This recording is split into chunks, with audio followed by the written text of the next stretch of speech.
राजेश सहनी।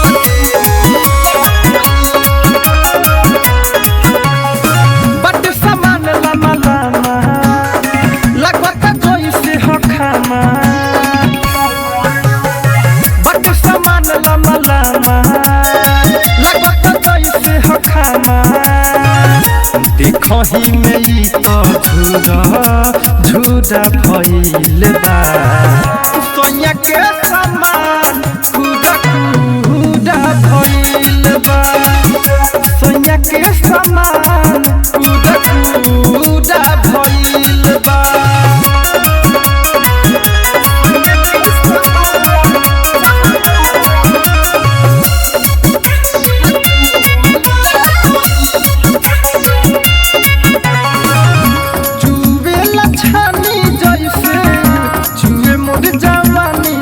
रात भर पियले पानी आरू के पानी सखी सुते न देहला रतिया में हमें फसवला से बतिया में रहेला खाड़ा छुरा भइल बा सोनिया के समान पूरा भइल बा सोनिया के समान पूरा भइल बा।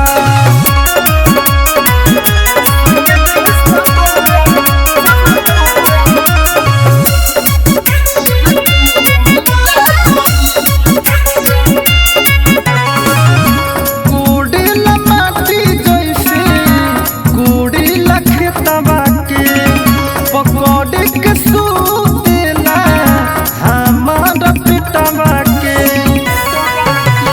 राही डर सागिर लडला मुकेश के साथ रह गेल हमर महल तरस के आजले न मनवा हमार पूरा भइल बा सोनिया के समान पूरा भइल बा सोनिया के समान पूरा भइल बा।